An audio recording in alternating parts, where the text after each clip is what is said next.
Tunnel Rat alert. Civil defense information will be broadcast at 6:40. West of the Rockies, you're on the air. Hello. Y2K, how can we prepare? Stop a few of their machines and radios. Throw them into darkness for a few hours. We are fighting for our lives. My family must survive. For 5 years, 1,000 gallons of gas, air filtration, water filtration.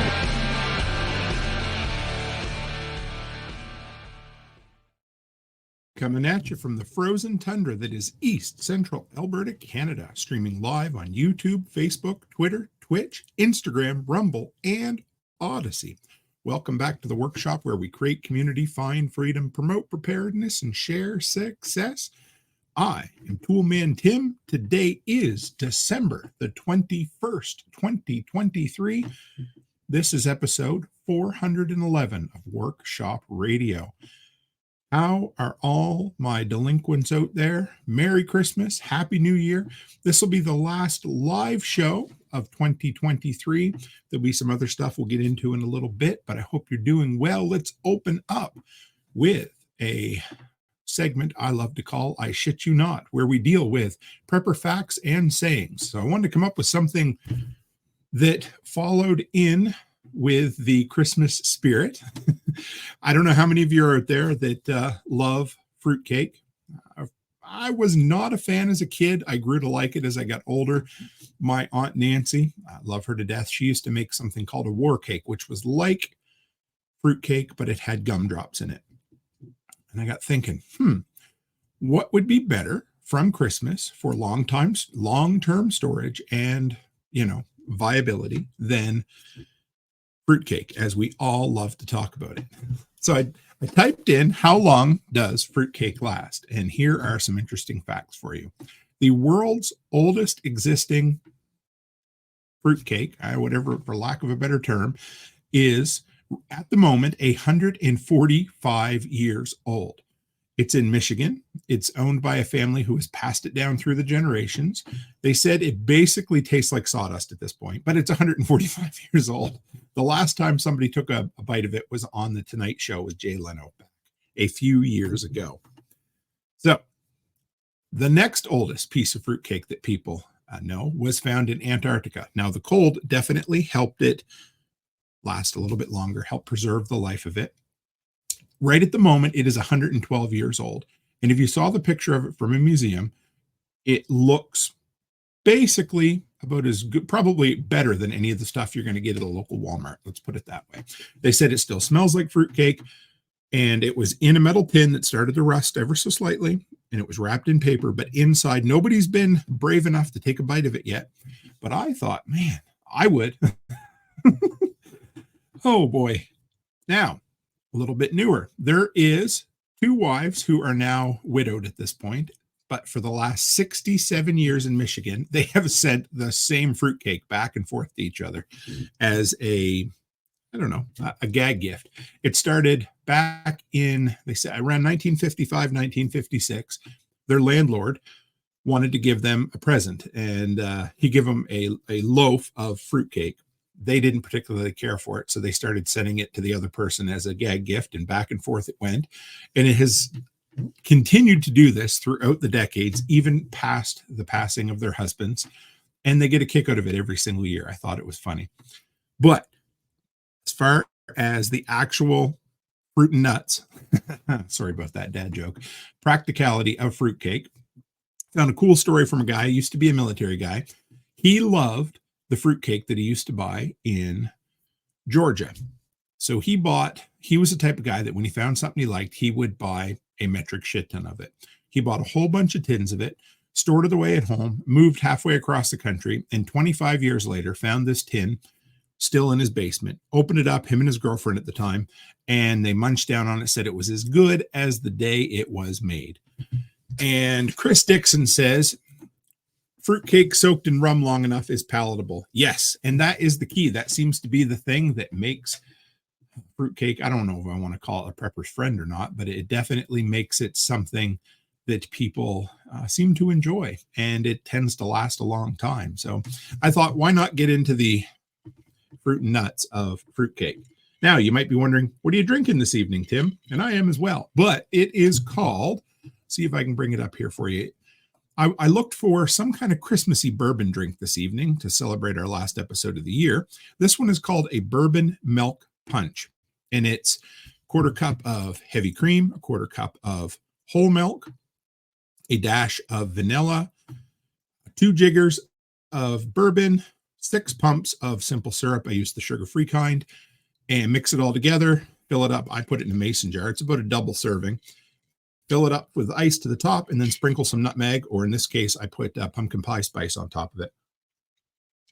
And it tastes like a bourbon-infused creamy eggnog. Really, really tasty, if anybody's wondering. So, all right. So tonight's episode is going to be very much in the vein of our This Week in Prepping episodes, but this one is going to be a bit of a look back. I've had a tradition over the last few years, I guess last 3 probably, where I've gone back and looked at all the cool things that have happened in the workshop community. Of course, as the community's grown, there's a lot more cool things that happen. So the first thing I want to do, instead of this week in the workshop, we're going to call it this year in the workshop. We're going to look at some of the highlights of some of the cool things that have happened.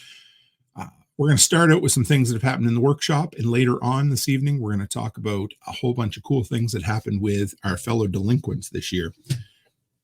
One of the cool benchmarks that I managed to hit with the channel this year was 10,000 YouTube subs. To me, it's just a number, but those benchmarks are really cool. They're like signposts along the way, and it gives you something to look back on and say, wow, look how far we've came. This is so good. Beyond that, I had the pleasure of interviewing a ton of really cool folks this year. And when I started looking back on my list, I was like, well, who do I put on and who don't I put on? So the list I made were basically people from without the community, people who aren't necessarily directly connected to the workshop. But I got to interview Jack Spirko this year, Paul Wheaton, Joel Salatin. All 3 of those guys were hugely influential in what I do and what they do as content creators. I enjoyed the time that I was able to sit down and chat with all of them. Got some really cool authors this year. Bill Forstchen, for the second time, was as good or a better interview this time as it was last year. Jonathan Hollerman of Survival Theory. That dude was so switched on. We're going to have him back. Franklin Horton, I lined up an in-person interview with him, so as long as I can make it happen sometime in the new year, we'll definitely see one of those. And James Wesley Rawls, folks, that was such a fun interview to do with him, even though we didn't get him on video, and I understand that's his prerogative, of course. But by a metric mile, boy, that didn't make any sense at all, but by a mile, that was the most watched interview that I did this year, and it was fun. I loved picking the man's brain. What a smart guy. Found another fellow Canuck, Jeff from Preparedness Labs. When he came on, I definitely have him on the bring back list. And if you haven't listened to that episode, go back and give that a listen. That dude is so smart. He's from Ontario, did his PhD in emergency preparedness, if you need to know any more about his pedigree. George Siegel, guys, he came on twice this year. He's a documentary filmmaker, a guy I consider a friend now. Hopefully we help support his Kickstarter just a little bit, because he's in the throes of making a new documentary right at the time. And Jessica Kraft, who came on with her book all about wildcrafting and getting back to the rewilding. That I loved that interview, and she was such a treat to interview, even with all the technical difficulties. It doesn't matter how long you do this, you end up with technical difficulties. And she was just awesome to interview. And if I didn't mention, folks, I did kind of quickly, but I believe tonight is the first time that we are live and running on Instagram. We'll see we've had a whole bunch of people, voice going low and slow, it says. Let's see over on Instagram. We may end up needing to modify things just a little bit, but it's really good to be over there. We're going to test things out just a bit as we go along. So anyway, great to have everybody. Other highlights from 2023. Absolutely incredible. I got the workshop workday, guys. I don't think I will forget that anytime soon. It was so much fun. I had just a blast, in the fact that so many cool delinquents were willing to come out and work at Delinquents Gully blew me out of the water, folks. It meant the world to me. That was one of the highlights. Jeff and Sandy, if you're listening tonight, it was So great for you and your daughters to drop by earlier this summer. I always love it. I tell Chris Dixon the same thing, but you know people from the internet, you get to know them a little bit. You hope they're not serial killers, and then you take a chance on inviting them to your property to come and say hello and hang out with you. But it's the only way we make real lasting connections in this world is by taking a chance, getting our ass out there, inviting people over, sitting down and doing it. And Jeff and Sandy, it was great to have you. Kevin, my buddy who found me through James Wesley Rawls, who only lives just about a half hour away from me. Great to see you, brother. I hope we get to see each other over the holidays. He came down and had coffee with me in the backyard. What a wonderful day that was. What else? Oh, we had the workshop meetup this year, guys, at the Thrivalist Fair in Addie, Washington. That was a blast, sitting around drinking bourbon. I know, drinking bourbon. Can you imagine the nerve of all of us? But it was great. Got to see Jake, who's in here tonight at the event, and Ryan Prepper Dad and his son. They were both there. And good to see Rachel Brown this evening in the live stream. Love to have you here. And then after the Thrivalist Fair, guys, we ended up getting to meet up with Tori in her hometown with her kids. We went to the Golden Corral and had a great supper with her. Other highlight at the end, the very last day of our trip to Tennessee, Becky and I got to go out and just have a nice chill supper with Brian and Corey. We had a great time there. That was another highlight of this year as far as the workshop goes. U.S.A, if you're out there listening this evening, launching Camp Hope. For those of you who don't know what Camp Hope is, there have been a few, well, I guess maybe just a couple so far. We've got a bunch of offshoots of Telegram groups, which have become a really cool thing. But I put my heart on my sleeve and talked about how I was tired of being fat earlier this year when I got back from the Self-Reliance Festival. And Yojik's like, you know what? I'm going to start a Telegram group where we all keep each other accountable. And guess what? As of today, it's been 61 days that I've been following the diet and exercise plan. It's working. I'm not going to tell you how good it's working, but it's working, and I'm very proud of it. But Yosick launching that Camp Hope Telegram group for the workshop has been a huge. I think we got like 25 members in there, a whole bunch of people, and everybody's idea of what a healthy life is totally different. But the great thing is everyone is there to encourage one another. Awesome. Love it. Launching this week in prepping. It's been a late in the year thing. We've only had it. I think this is maybe the 4th or 5th time we've done it.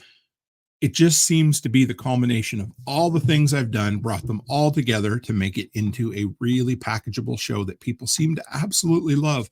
The amount of feedback that I've been getting from these episodes, I will get more feedback from one of those episodes than I would from any 4 other podcast episodes. So thank you folks for that. And I just noticed Dan Del Colo in the chat this evening as well. Great to see you from PA Dutch country. Sorry. Great to have you. I love seeing different names that I don't always see in here.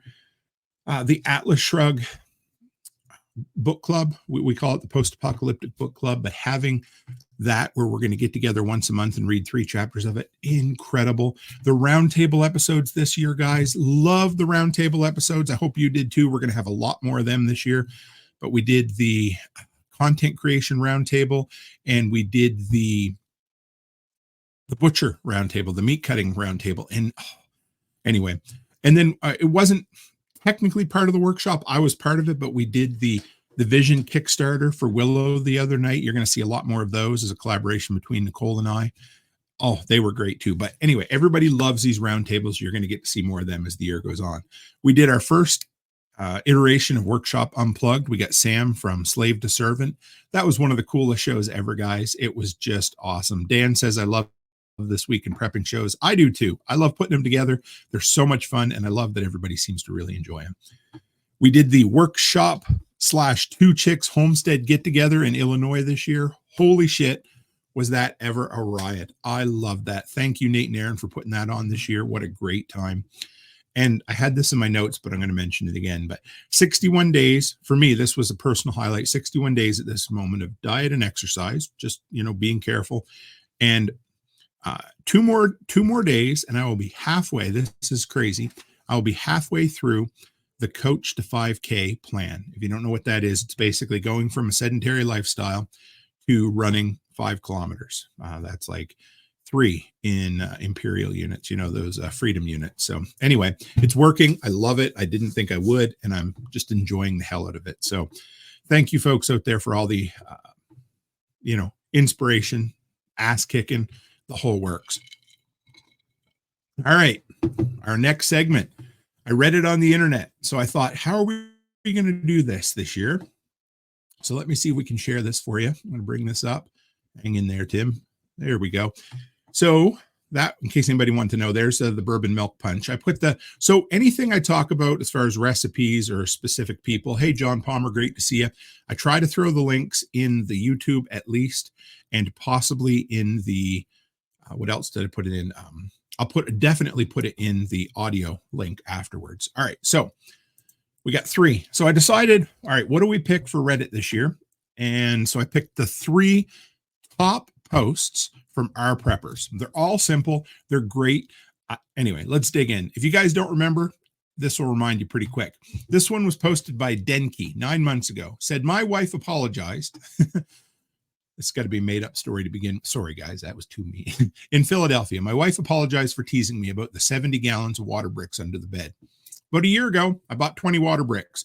They're 3.5 gallons each, stacked neatly, fit perfectly under the bed. They're pricey, but we live in an apartment and the other options didn't make sense. My wife rolled her eyes as I started storing food. She rolled her eyes as I bought some gear. Then I got the plastic containers to store 70 gallons and she teased me. She said, folks, hun, you ready for this? The Delaware River is right over there.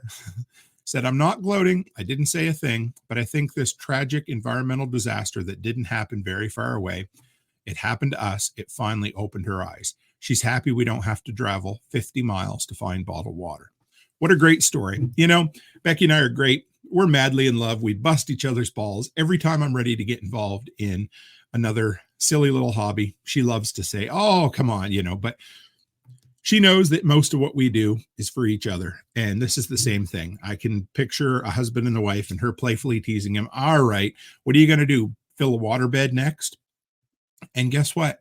This person's preps paid off. I love hearing that. Such a simple little thing. And for those who don't remember, we're going to talk about it in a little bit here on the Stranger Than Fiction segment of this week's episode. But remember the train derailment and what happened to that river. So, boy, 70 gallons of water. You would be thanking your lucky stars for doing that. Hey, absolutely great. All right. The second biggest story on our Reddit this year. So I read it on the internet. This one's a little darker. My parents asked me, I remember reading this about 7 months ago. My parents asked me how to learn how to clean and bury a corpse. This is kind of insane. This is a little bit deeper and darker than some folks would deal with. But it said, it's been over a month now since a civil war that happened in my country, Sudan. Things have been going downhill ever since. It's been 21 days of no electricity, no water, and the food in our fridge, or what's left of it, is all spoiled and rotten. We're running out of cash. I don't know how to run things anymore. The stores all around us are closed, and all of our cash got spent on buying water from the milk van. We can't afford milk because it's way too expensive. We need cash for both my mother and my dad's medicine. Forces are robbing all the nearby houses. It's only a matter of time before they reach ours. I can't imagine my mother getting assaulted or my dad getting shot to death. And there are only 10 hospitals in the country, and they only treat the military forces and announce the dead civilians. I figured we'd have to flee to the States, but I fear we might be killed on the way. No income, my dad being 80, my mom being 50, and it's up to me and my 19-year-old ass to hit the streets and find a job. But guess what? Nobody's hiring. Not even a maid or a babysitter. And I never imagined that one day I'll go from being a medical student to a panhandler in the streets. Yesterday, it was 2 a.m. when a bomb hit the airport and lit up the whole sky, shook the house, broke her windows. My mother sat down and talked to me about her will, said if she dies, she wants things go according to her will, and that I should learn how to, I don't know what this is, something in her language. As I'm writing, the tears are stinging my eyes. Said, I just want to bury myself and relieve myself of this, but my parents have no one but me to support them. And I would do anything for them, and I would sacrifice everything, even if it cost my happiness and well-being. That is crazy, guys. I mean, I know Sudan was never, a country full of peace for the most part, but how insane is that you can just go from being a medical student to being in a war-torn country for this 19-year-old. I think it's a girl, but I'm not sure. Just sad. And yeah, so I hope this person made it out okay. Their username was oh boy, pickle nut juice. Bring it on. Yeah, you got to love those names. Hey, that just puts it into perspective, doesn't it? And then the third one, folks. So the third in the segment for the top stories on preppers on Reddit in 2023. Stop smoking. This is by Oliver Hazard Perry. Stop smoking. That's the whole post. You're not prepped for shit if you're dependent on a chemical that's harming your health and unobtainable in an emergency. I just watched my in-laws struggling with adding an oxygen supply to their home, and my father-in-law acting like a baby because he can't smoke in his home anymore. Please work on quitting today. I think that goes for a lot of things, of course. And this is no judgment, but what an incredible story. Just a stupid, simple post that's such a reminder. It's just as simple as get healthy, those two words, right? Stop smoking, get healthy, quit heavy drinking, quit any addiction. I mean, it doesn't matter. And yeah, simple as that. Just what a great prep. I loved it. It was a simple reminder for all of us folks out there.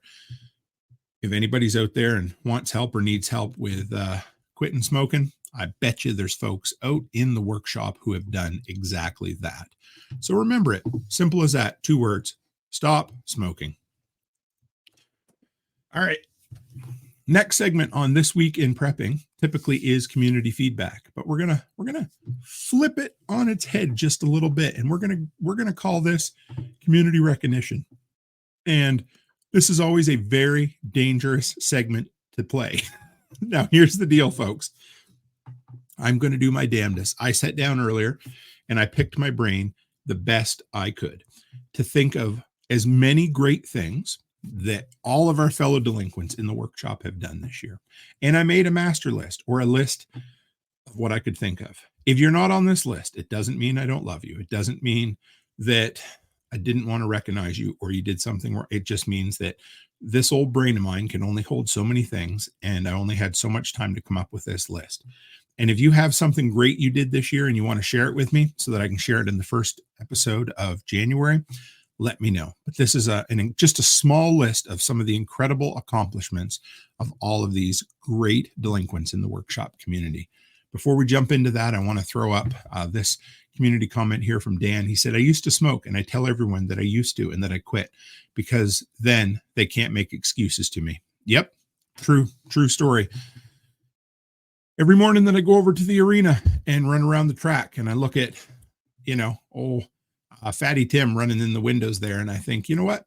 I don't care. I'm going to do it, and I'm going to make it happen. So yeah, no excuses. I love it. Love it, Dan. Thanks for sharing that. All right. What do we got here? Community recognition, some of the great things that have happened this year. How about Nate and Aaron from Two Chicks Homestead? If you guys, they're probably not on here right now because they're probably busy getting shit done. But when you guys hear this episode, I'm proud of you for launching Homestead Ham Radio. What a big step that was for you guys, and I'm proud of you. How about Chuck Peoples?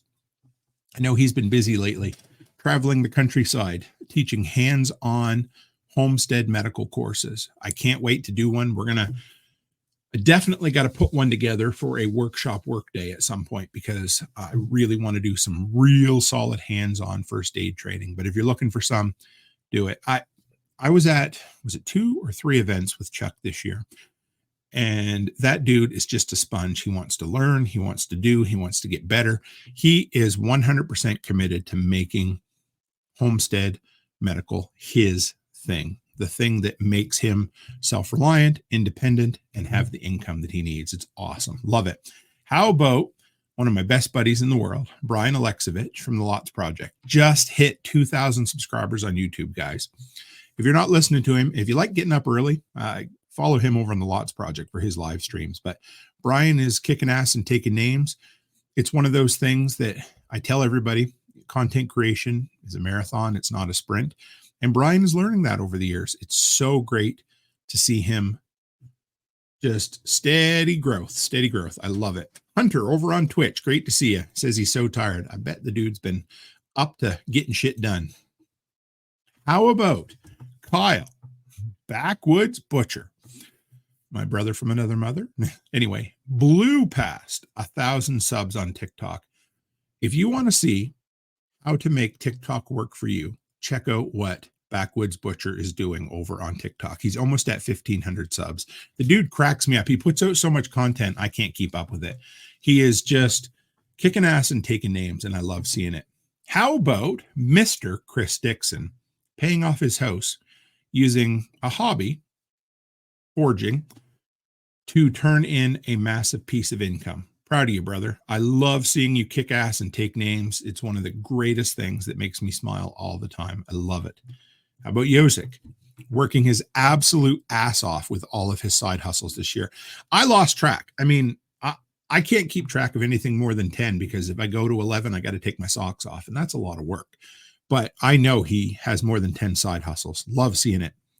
How about Clark? And I'm not talking about Clark W. Griswold. I'm talking about Mr. Clark over in Saskatchewan. If you guys don't know who Clark is, he is, I always get it wrong. I think it's 24. The dude is younger than at least one of my kids. He is a husband. He is a father.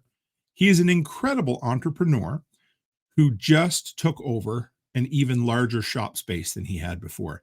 The dude, again, kicking ass and taking names. I love to see it. How about Sean Mills? Sean, if you get to hear this episode at some point, Sean started everything this year. Took a huge gamble. Launched a Kickstarter to do testing on some solar direct pumps that nobody had ever done in the world before.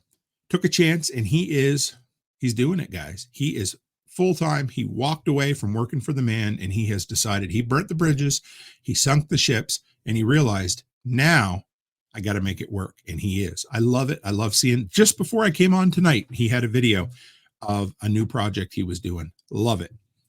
How about Mr. Kerry Brown? And what can I say about Kerry Brown? Just about everything. He's a permaculture expert. He built handyman / kind of landscaping business. But how about him pivoting this year to become the go-to wild edibles guy in our community? He is going to turn that into a full-fledged business that pays all of his bills. Love seeing it. Love seeing the hustle and the heart that everybody's putting into this. It's great, guys. Awesome. And how about, who do we got next here?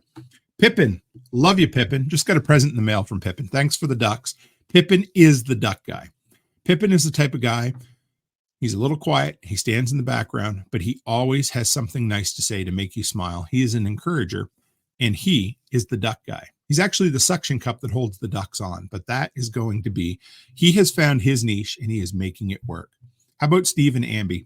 They came all the way to the workshop workday this year, not to stay and go to Self-Reliance Festival, but if I remember correctly, to just drive, basically a day's drive, to come and spend 2 days in the woods, work their asses off with us, and then turn around, and she had to get on a plane within a couple of days and fly to a missions trip. Thank you, folks. Love it. How about Rob and Tracy getting married? Love you guys. Just got an incredible letter from them in the mail today. Sucked that we couldn't actually make it to their wedding, but I love you guys. It was great to see you get married this year. And it was great to see a marriage in the workshop. It was just great. How about Jake? I know Jake was in here earlier tonight. I had him in my list. Jake from Ravenwood Acres. Love you. He came on the show. Jake, actually, if I remember, way back when, did a collaboration with me, I'm pretty sure. And I can't remember if it was just the community member spotlight or if he was actually in the Gear I Love video that we did. There was like 6 or 8 of us way back. Anyway, he retired from the military this year and is going his own way now. And proud of you, brother. I know that was a big step, and I'm glad he was, I'm glad that worked out. How about Off-Grid Ping? You know who you are. My up-the-road neighbor from Tennessee. He has been, anytime I need something, he's just there. If I message him like, hey, could you check this thing for me? Or could you check that thing? He hooked me up with the guy that ended up putting the driveway in for way below market value. Just, it's awesome having someone that you can call a friend that actually lives down by Delinquents Gully. Love it. And I want to shout out, this isn't a commercial, but I want to shout out our 3 sponsors. Joel from Fortress K9 took a chance on being a sponsor of the podcast long before it was probably economically viable to be a sponsor of the podcast. Love it. Thank you, buddy. And then after that came Amy Dingman of A Farmer's Kind of Life. She took a chance on us as well, and I thank you. Give her podcast a listen. And of course, Nate and Aaron, the most recent addition in the sponsors, Two Chicks Homestead / Homestead Radio. Love you guys. Always great. All right. How about this? I got a new segment. What was that, Tim? You almost said, I don't know. I don't have a name for it yet, but I want to incorporate in This Week in Prepping something along the lines of preparedness. And if you guys haven't ever heard if you're in this show tonight, you've probably heard me talk about preparedness. But preparedness, the art of home maintenance when help isn't around the corner. And I've done that presentation the last 2 years at Prepper Camp, and I love preparedness. And we were watching the other night. It was, what did we end up? We watched National Lampoon's Christmas Vacation for the workshop watch party. It was a lot of fun. We had a blast doing it. And while I was watching it, I decided to make a little list called Preparedness Lessons from Lampoon's Christmas Vacation. It's a bit tongue-in-cheek. It's a lot of fun. This will be a more serious segment going forward, but I had to think about it. So if you've ever seen the movie, lesson number 1, don't use too many adapters or extension cords. For all of you out there, if you've never seen the picture of Clark W. Griswold having about 17 5 and 6 outlet adapters plugged into one, and then a whole bunch of those 3-way adapters, one plugged into the other, recipe to burn your house down. I knew a guy whose house burnt down simply because he accidentally set his deep freeze on top of an extension cord. It eventually cut through it, shorted out, and caused a fire. Be careful. How about this one, guys? Secure your attic hatch. Poor Clark. If you've ever seen that film, he goes into the attic and for whatever reason, he decides he's going to sit on top of that anyway. There are so many things wrong with that, but either make it so you can get back out if somebody accidentally closed it on you, or make it so that somebody can't accidentally pull it while somebody's sitting dressed up in his wife's clothes, watching a reel-to-reel video from 1955, trying to stay warm. Yeah. Be careful.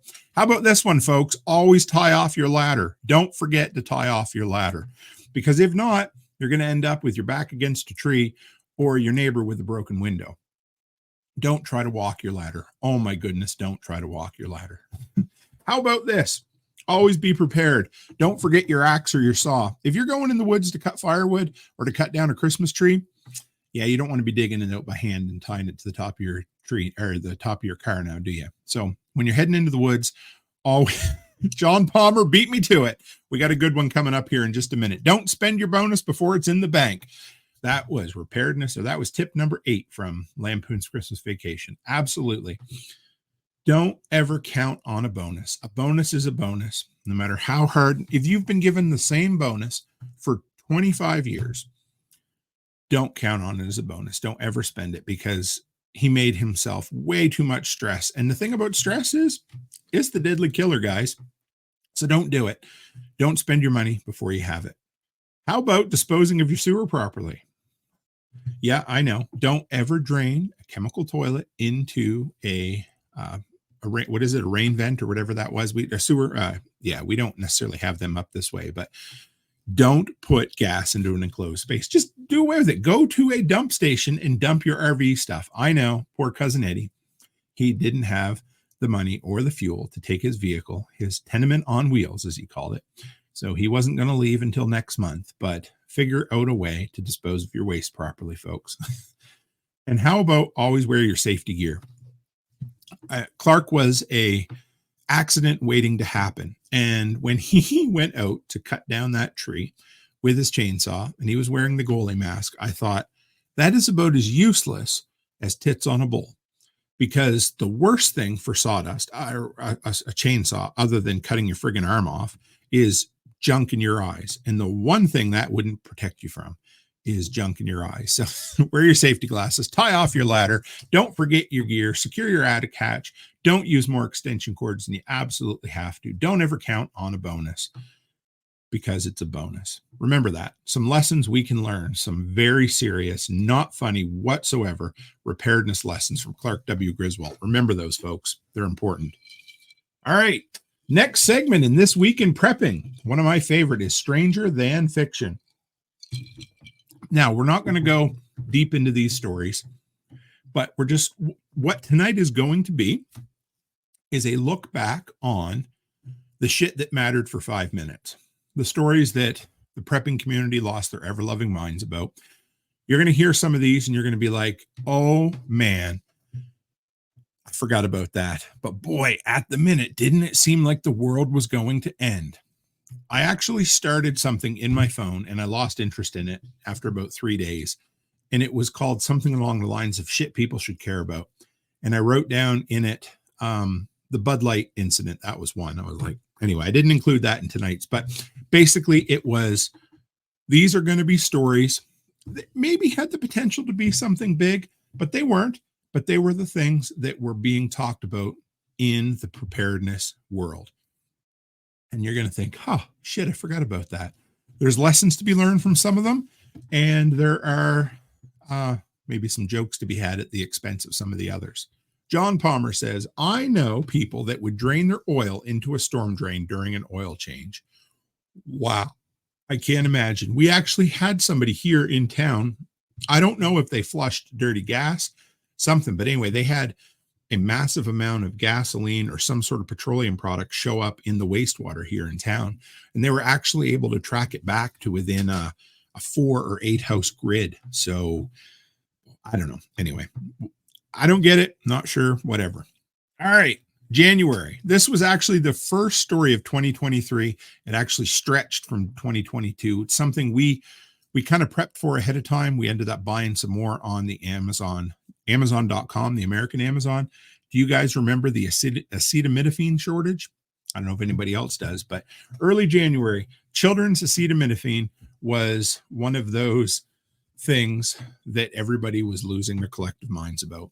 And there was a bunch of different shortages around in the prescription field this year, and it sucks. But again, how do we do it? We build a stockpile. Fill your prescriptions early. With me, I've been a little slack. I'm going to be honest. I don't have the backup of a couple of my prescriptions that I need to. So I need to start. That's on my to-do list for 2024. But everybody was worried that we weren't going to be able to get the child's acetaminophen, and people were dosing their kids with adult doses and people were getting sick. So what was the lesson there? Well, number one, if you had a good stockpile ahead of time, the shortage wouldn't have affected you. Number two, if you didn't have it and you needed to dose using adult, you want to make damn sure that you know the proper amount to give a child, because the last thing you want to do is try to make your kid better and end up making them worse. But for those who don't remember, holy cow, was the acetaminophen shortage a big deal at the time. Now, not so much.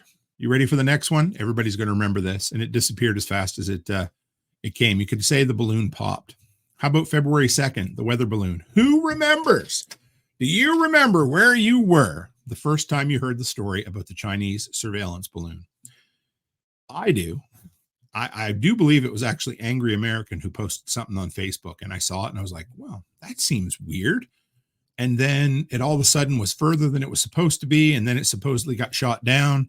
And I think I shared something in the Telegram group. It was a picture from North Dakota of like smoke in the sky. It turned out to be a hoax. And I was asking folks about it.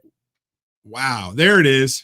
Jake said the red balloons. And we're not talking about it. We're talking about the Chinese weather surveillance balloons. And then all of a sudden, every unidentified flying object was a Chinese surveillance balloon. At one time, I think there was 35 of them, and not really, but there was a bunch of them in the sky. Military planes shooting balloons down, technically shooting down ham radio club devices, that kind of stuff. But who doesn't remember the weather balloons? Wow. That came, that went. That's one of those things that doesn't affect the temperature of the water in my hot tub. And I can promise you it didn't affect yours either, but we all spent time worrying about it that we probably shouldn't have. How about this one? That was February 2nd, one day later.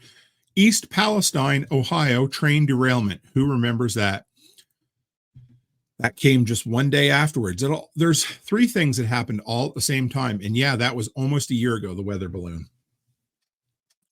Ohio train derailment. Remember that? All of a sudden, everybody in the world said train derailments are up this year. Now, I haven't done the math most recently, but I did it about the 6-month period, and train derailments were actually down. But it was a well-documented situation that happened that affected a lot of people. And so what did the news do? The news does what the news does, and they hyped it so that everybody thought, guess what? We are suffering from an overabundance of what exactly? Train derailments. We weren't, but again, now, did that affect 98% of us in the country? No, it did not even a little bit, but that's okay. That doesn't mean it wasn't a thing for some people. Regular old preps.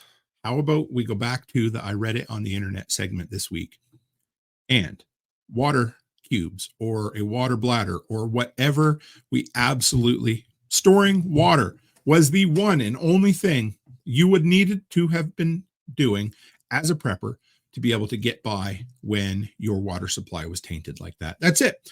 If you weren't within a couple of miles of that derailment, you weren't going to be dealing with smoke a whole lot.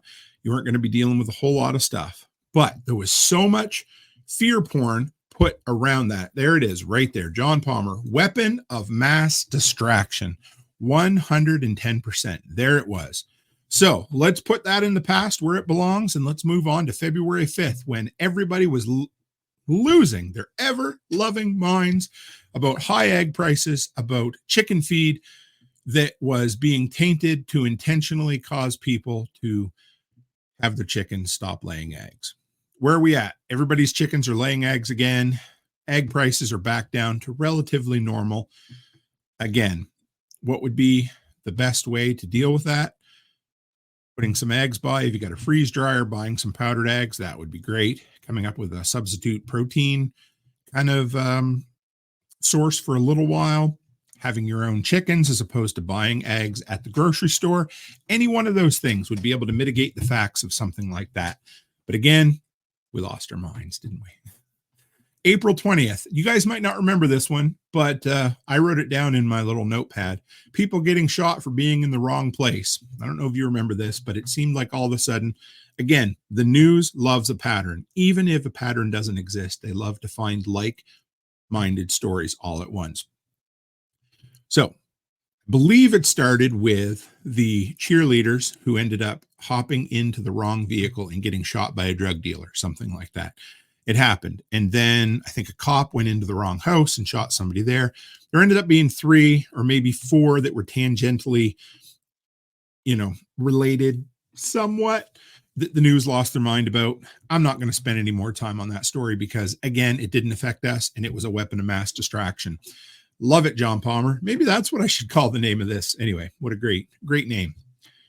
How about June 6th? Now, this is one that affected a significant portion of the continent, and you can blame us Canadians for it. Anybody want to take a guess? I remember coming home from, maybe it wasn't the spring workshop. It might have been the Thrivalist Fair. Came up through Edmonton. We went back east to our town and actually went through the smoldering remains of a small wildfire that had been started on the bank of the train tracks. Again, remember the wildfire smoke, remember the pictures from New York City and all across the continent. I don't know how many messages I got from my American compatriots who said, could you please take your smoke back? We don't need it anymore. That was a bad one. And yes, there we are. Ravenwood, you know what, guys? I'm going to stop the show right here for a second. That's a saying for a patch. Weapons of mass distraction. The news, weapons of mass distraction. There we are. Somebody remember that for me. No, I'll remember it. That is a great one. Awesome. Dixon says, cough, cough. And John Palmer says, damn it, Canada.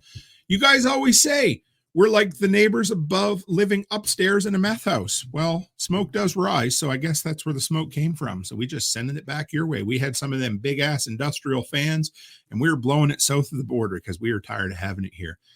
And if nothing changes, folks, I want to let you know that you should probably be prepared for some more smoke next year because we are in a worse shape. We're in worse.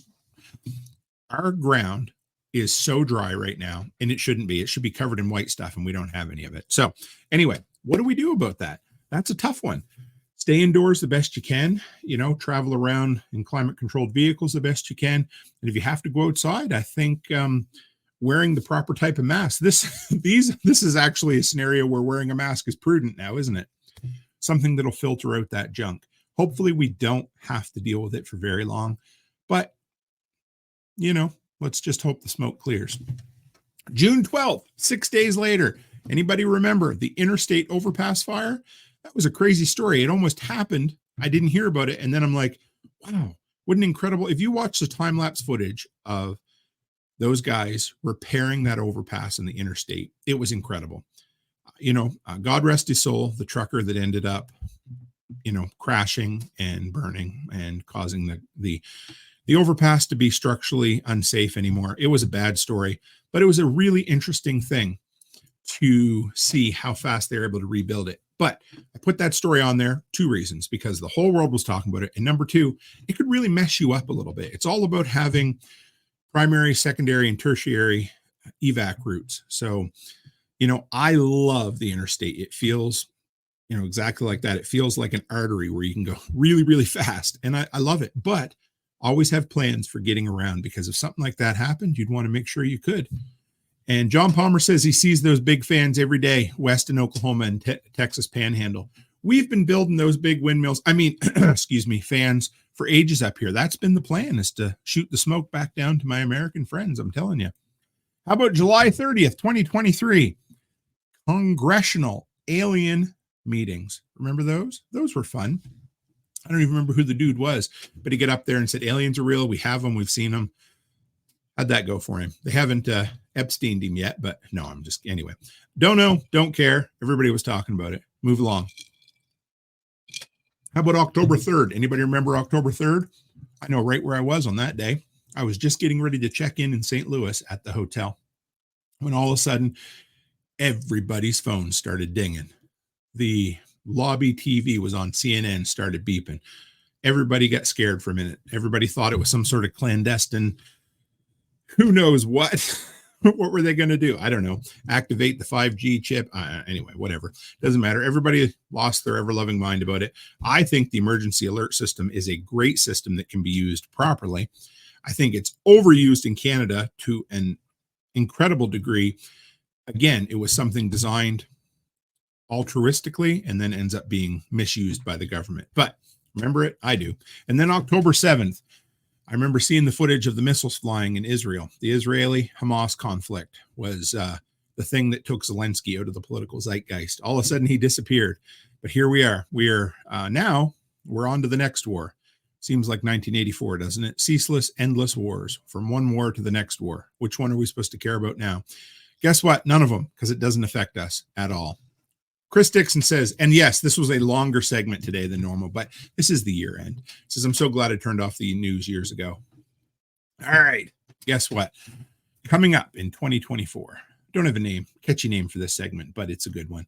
Some things you guys can be look forward to in the workshop this year. Some things I'm excited about. Number 1, in January, I'm going to be launching a Patreon. I don't have all the details yet. It's going to include once a month in-person interviews. I've been collecting them up like crazy. There'll be some extra content there as well. I'm pretty excited. It's not going to be super expensive, but it's something for folks. It's another way to support the workshop, and it's another way to get some extra content if you're interested. I'm shooting for more in-person speaking events. 10. I think Nicole asked me the other day, how many do I plan on doing next year? And I think the number is 10. I believe I did 7 or 8 in 2023. I want to do 10 this year.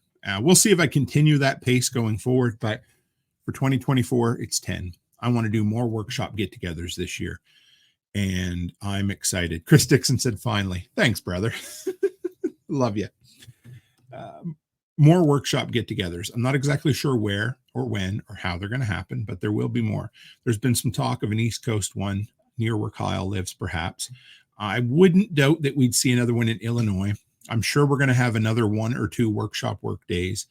And Carrie Brown, I think Carrie mentioned having something in that area for sure. So, oh yes, John Palmer, I love you. There's all kinds. How about the great sugar shortage of 2023? I'm sure there's lots of stories that I completely lost focus on, but the sugar shortage was one. How about the attempted attack on the U.S. border when it turned out to just be a drunk couple who were coming from the casino? There you go. There's another one. All right, what else do we have coming up? More Delinquent Gully Chronicles. So you will notice that content is completely shut down for the next 2 weeks. No review videos, no Delinquents Gully, anything like that at all. I'm taking a break. After tonight, there'll be a little bit here and there, but there won't be anything planned. That's for sure. I won't say I won't do an impromptu one, but I'm officially on vacation when I hit end stream this evening. But going forward, we're still going to have the bi-weekly. Is that right? Is that what we call it? Bi-weekly, every second week. The Delinquent Gully Chronicles. We're going to have a weekly gear review video. Got a bunch of really cool gear coming up. And something else Alice and I are going to, my daughter Alice, for those who don't know, I believe on the Friday that's going to be opposite when we don't have a Delinquents Gully Chronicles, I think we're going to do food videos. Now you're like, oh my God, Tim has absolutely shit the bed. No. Hear me out, folks. We have a bunch of MREs here that we bought last year from an Army surplus. I just bought 5 more, including a Canadian delicacy of poutine. If you don't know what that is, tune in to see it. But we're going to do one MRE every 2 weeks, test it out. We're going to go do some shopping at some places. We went to the Oriental grocery store, picked up about 15 items, and we're going to do a video where we taste test probably 5. So what I did was I looked for high protein, hopefully high fat, shelf stable products from the Oriental grocery store, stuff I've never tried before. And we're going to record our thoughts and hopefully give some entertainment and hopefully maybe some information on some not necessarily thought about, how do you want to put it? Preps, things that places you might go that you wouldn't think about, and things you might stock up that you wouldn't consider simply because this crazy Canadian decided to try some Oriental food, right? And John Palmer says, just do a meetup once a week, one for every state. That's a great idea. Maybe someday. That would be friggin' awesome. Could you imagine? Angie Marie said, did I hear Illinois? Yes, you did. I think I did. I'm sure there'll be one in Illinois. It's going to be fun. It would be cool to have about 6 a year in anyway, we'll figure it all out. But we're going to have more. They're coming up. What else? Yosik and I are working on something behind the scenes. He's like, Tim, what are you talking about? We're working on a Leatherman. So we settled on the Leatherman Wave Plus. He is testing some laser engraving, laser etching. So we're going to do some custom. I'm going to do my best to keep the price as low as I can. It's going to be a very limited run, but we're going to do workshop Leatherman multi-tools. The price is going to be, they're not cheap, but I'm not going to make any money off them, or very, very little. But we're going to do 10, 13, 25. I'm not sure, but it's going to be something like that. I'm excited about it. Everybody else hopefully will be excited as well. And Byron Roberts says we could do a bourbon meetup. Would love that. Jake says that's the best multi-tool. I did quite a bit of research, quite a bit of reading before I settled on one. I went to a House of Knives and got my hands on a bunch of them to see. And I was like, yep, that's the one I wanted. I've been in the market for a multi-tool for quite some time. I got this idea from Jessica Mills, who does Homemade Wanderlust. She does a special order of Patrick's neck knives every year that say Homemade Wanderlust, and they're numbered 1 to 100 or something. And so Yosik kind of mentioned this from a statement I made in passing. It's going to be, Chris Dixon says 25 will be gone in a heartbeat. Yeah, it won't be any more than that. I'm so weird. I love numbered things. I love to know how many of something there is and that sort of thing. So it'll be very limited run. If it sells out, we'll do something different the next year. But yep, this year it will be multi-tools. And if it's a big deal, next year we'll partner up with Patrick Rorman of MT Knives, a good buddy of mine. I'm not wearing the knife right now because I left it in the garage, but neck knives, we might do those in the future year, but I'm not getting ahead of myself. We're going to do at least 2 runs of silver. I'm actually, because I don't need something more to do, I picked up a furnace, or whatever you want to call it. I talked to Hunter. If you're still in here, Hunter, he gave me a recommendation on the proper thing that will melt silver and allow me to pour it into my own rounds. So I'm going to try to do a little bit of the work myself, see how it turns out. We're going to do a couple of runs of silver. I'm going to do a poll with the group to see how big, what the price point is, that sort of thing that you're in for. So I'm excited. That's coming up. We're going to do more roundtable episodes coming up, probably at least once a month. Actually, not at least. I would say once a month we'll do a roundtable episode. They're huge. They're fun. Everybody enjoys them. Now, so, thank you, a Foundry there. I wouldn't, we'll see. As long as I don't burn myself, we'll be all set. Now, you guys know every week in this week in prepping, I do the Stranger Than Fiction section where I talk about the news. And we did the vision activation episode the other night with Willow. If you haven't heard it, it was awesome. One of her ideas was that she wanted to come up with a way to repackage the news that's positive with solutions-based prepping content. And so I came up with an idea. I felt like I was on the Shark Tank, and I put a proposal to her. So for the first 3 months of 2024, she is going to do a segment in the podcast called Spreading Sunshine. It's going to be pre-recorded somewhere in the ballpark of 3 to 5 minutes, where she picks a news story or two, focuses on the positive aspects and on the solutions end of it. She's going to be like a roving reporter. I'm really excited. It reminds me of the old talk radio days as well. So how about some big, hairy, audacious goals? Nicole talks about them all the time. And so I'm adding this again because it will happen. You continue to speak it out loud, and eventually it will happen. An interview with Mike Rowe. I continue to make the connections, and I will eventually have the dude on the show. 25,000 subs. I don't think that's a big, hairy, audacious goal. I actually think we're probably going to hit it in 2024. But so maybe should I have gone bigger? Maybe should I have said 50? Yeah, maybe. I don't know. But there you go. 25,000. And the next one, for quite some time, I've had this weird idea of wanting to have workshop radio on terrestrial radio. If you don't know what that is, AM, FM radio, traditional radio. And yes, is it a dying medium? Yeah, in some areas it is, but it's just something I've wanted to do. And I was thinking about it tonight. This week in prepping is probably the content that would work on some AM talk radio somewhere. So that's another one of my big, hairy, audacious goals for this year is getting a weekly episode on regular, old, traditional talk radio. We'll see. It's coming. It'll happen eventually. All right. What do we got next? We have Workshop Wasteland. I love Workshop Wasteland. If you don't know what that is where I take a look at post-apocalyptic and dystopian pop culture. What a mouthful that is. Well, really, Workshop Wasteland was almost an offshoot of the workshop. It was going to be its own podcast. It was going to be its own YouTube channel. It did become its own Telegram group, which is, partially, there's a few people in there. We talk a bit. I really like it. But for me, I like talking about pop culture, and it has become a little bit of a part of the workshop. So this segment, when there is some post-apocalyptic or dystopian fiction that I can deal with, I'm going to share a little bit about it. And before we dive into that segment, I got a comment from the audience here. Cabot Porter says, for smelting, maybe check with Dan Hurd. He is a Canadian content provider that talks about prospecting and smelts. Maybe you could even find a local source for silver. That would be incredible.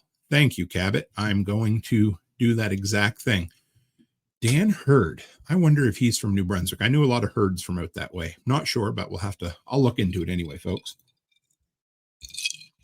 All right. So I made a top 5 list, 1, 2, 3, 4, 5 of my favorite post-apocalyptic TV/movie content this year. So number 5 is one that I haven't really talked about on the show yet.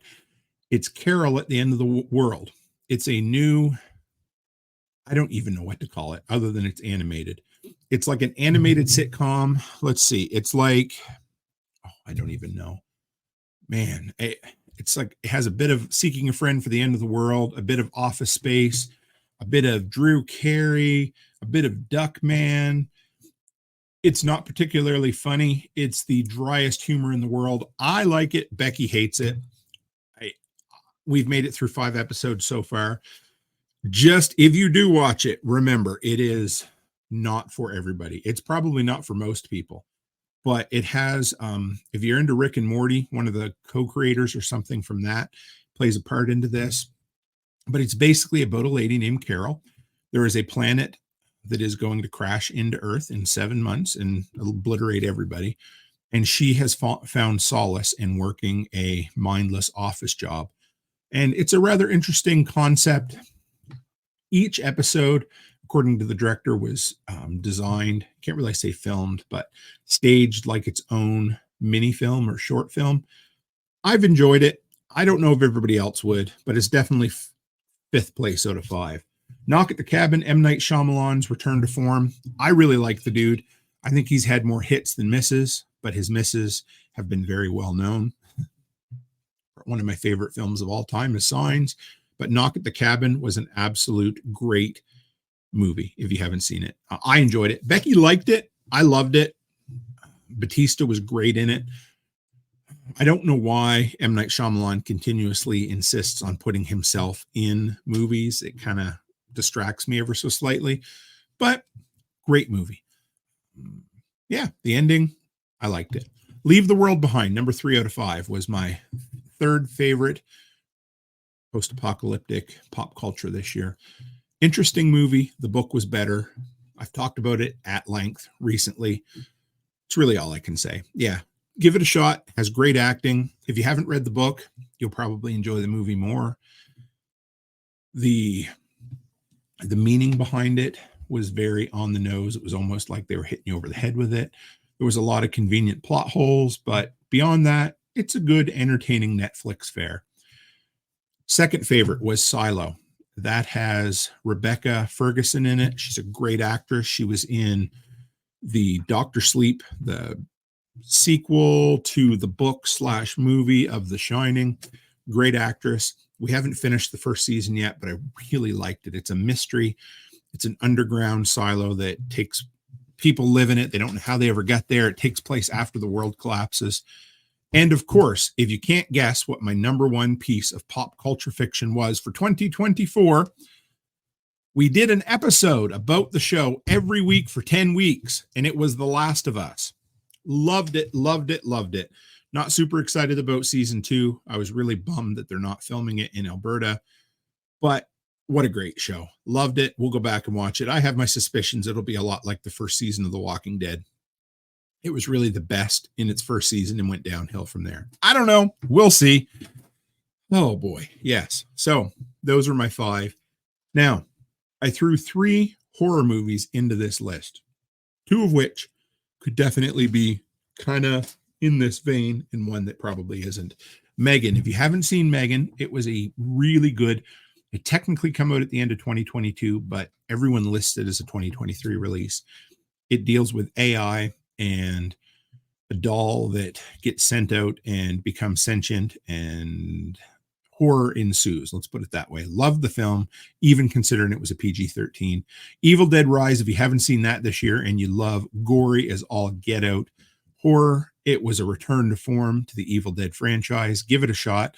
Becky and I watched it when we were storm stayed in Minot, North Dakota on our first day of our trip heading to see Nicole. Had a hell of a time watching it. Loved the movie. I was super entertained.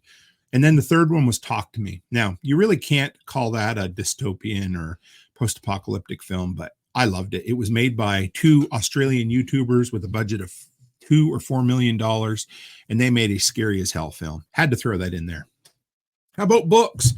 This year, I read less than last year, but I still hit 60 books. I say listen to. So the best of the books that I read for the first time this year.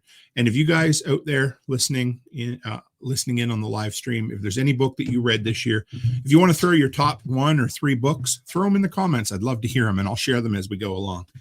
So this is stuff I read for the first time this year that I absolutely loved. Atlas Shrugged. Yep. Never read it before this year. Loved it. 60 some hours to listen to. It can be a bit of a slog when you're into the speech, but it's a great, it is a philosophy textbook written in fiction. That's all I can say. I love the book. Awesome. The Borrowed World series by Franklin Horton, who was on the show the other day, was a breath of fresh air. It was such a well-written survival book. You know, it was very much like it follows the same exact blueprint as Going Home. great, but it was such a well-written series. It was honestly more well-written than 299 Days, than Going Home, than any of the other series out there. It was just spot on. And the reason I didn't listen to it beforehand was simply because the name Borrowed World reminded me of young adult dystopian fiction. I thought, no, that sounds like something for kids.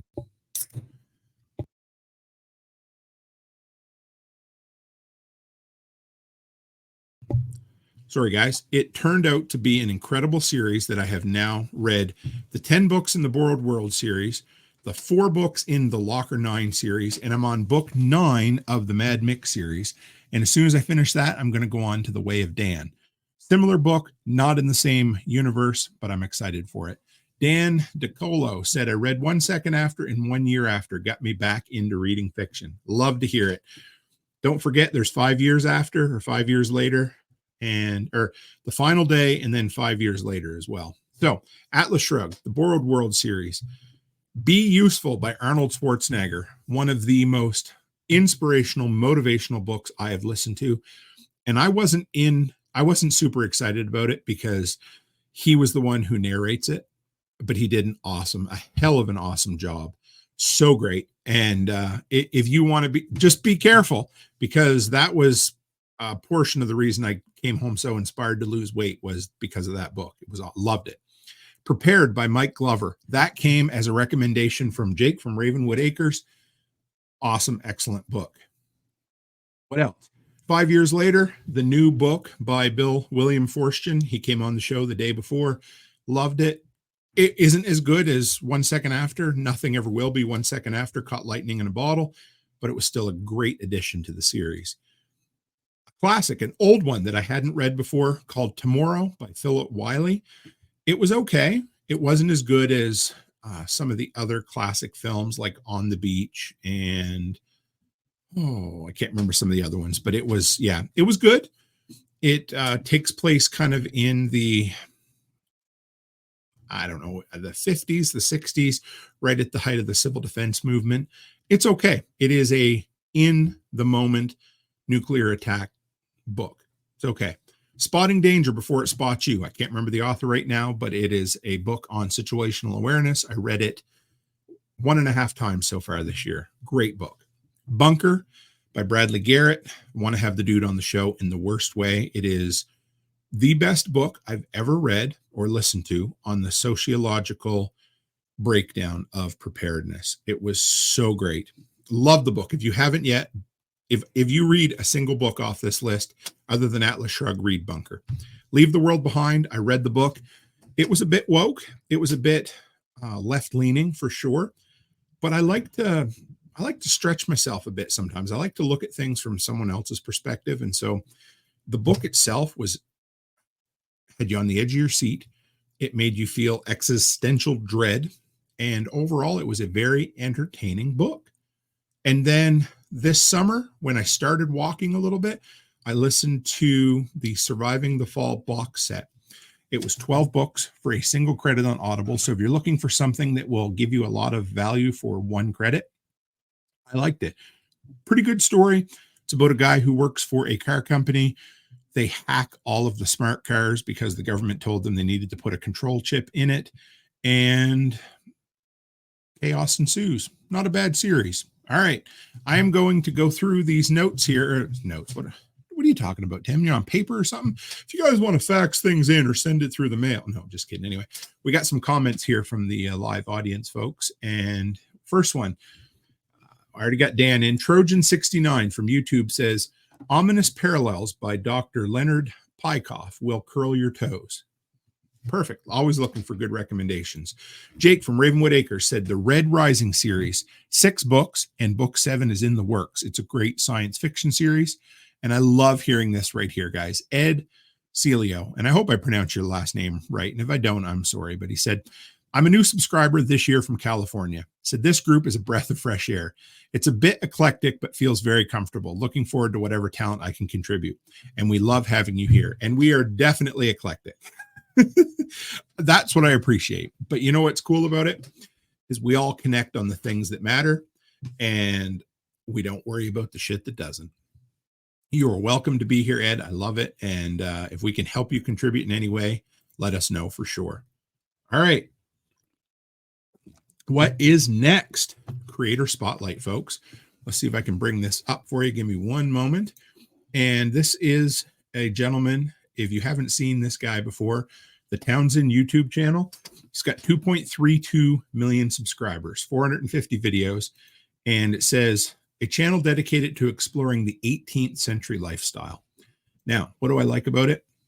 He goes back and he looks at cookbooks from the 17, 18, early 1900s, and he does things like, I watched him do a hand-dug canoe. I watched him build a log shed from scratch. I believe they hand-dug a well. They're the old-timey skills on here. It is a prepper's dream, the stuff that he puts on, and I love the old simple recipes that he does. If you've never seen this channel, it's hard to believe you haven't, because it is one of the most well-known YouTube channels for sure. But he's awesome. He has a great personality, down to earth. I think that's why I enjoy him. But it reminds me a lot of, I grew up on the East Coast in Nova Scotia, and there is two 400-year-old forts, Port Habitation for the Brits and Fort Anne for the French, and they are within a cannonball's fire of each other. And I loved going to them. I was enthralled in them as a kid, and a lot of the stuff that he builds on this channel and talks about was stuff that comes from that kind of era. Love it. If you're looking for some good old-fashioned kind of, skills and hard prepper stuff, even though this is not considered a prepper channel, give it a shot. His link is in the description. Not that he needs me to, share or promote him, but his stuff is top notch. All right. And see if I can bring this one up here for you. We have a cookbook of the collapse for this week. And I thought, well, we opened up the show with fruitcake. Why not share a recipe to close the show out for? So as I've mentioned, as the year goes on next year, we are going to hopefully put together something called the Cookbook of the Collapse. And each week I'm going to share a simple recipe, either something I find on the internet, something I've used myself, or hopefully a lot more delinquent. And for those who don't know, folks who are part of the workshop community are called delinquents. You are more than welcome to share your favorite recipe with me. And it's going to be stuff that could be simply made in a collapse, made from your preps, made on a Sunday afternoon when you're just relaxing and want to make something from scratch. So this is a cool recipe. The recipe, the link for it will be in the description. It's from thepioneerwoman.com, and it's just very simple rum or brandy infused fruitcake. And it involves dried or candied fruit, walnuts, almonds, cherries, oranges, raisins, lemon, brandy or rum, cinnamon, nutmeg, and ginger. Tastes like Christmas, looks like Christmas, and will last for almost ever. I don't know, maybe not quite forever, but it'll last quite a long time. Let's check in over on Instagram too, because it looks like we've held up good over there. They said there was an issue where the show was ending at an hour for some reason, not sure why, but looks like people have come in and come back, and a little bit of audio issues over there, but it was great to be over on Instagram. So what do we got coming up to close out 2023, guys? So here it is. Number one, everybody has got their King of the Hill Christmas Eve episode recordings back to me. So thank you. I'm sure you have. And if I haven't gotten them by now, I'll probably just record them on my end because, but I'm sure everybody has. So thank you for that. So that episode's going to come out Christmas Eve morning. There will be, what is it going to be? I'll probably be a little intro for me. I'll do the narration, and we'll put together the best I can everybody's addition to our Christmas special. Maybe next year we will do it where I put the voices over the characters, or maybe better yet, Brian Alexovich had an idea for next year. Maybe we get together on a live stream, we drink some bourbon. I know, could you imagine, drink some bourbon, and we do a live table reading of the episode with all the people. That would be a hell of a lot of fun. So we might do that. But anyway, so that episode's coming up. That's already in the bag. I'm going to do the editing tomorrow for that. And the other thing that's coming up over the Christmas/New Year's holiday is what we did last year. It's going to be slightly different, but it's going to be Workshop Talk Radio. And we did it last year. It was a lot of fun. I believe we did it for 48 hours last year, but we're going to do it for 24 this year. So what am I looking for? I'm looking for 24 one-hour segments from all my content creators that are attached to the workshop community. Now, I do not want something newly recorded for the show. I don't want this to be work for you.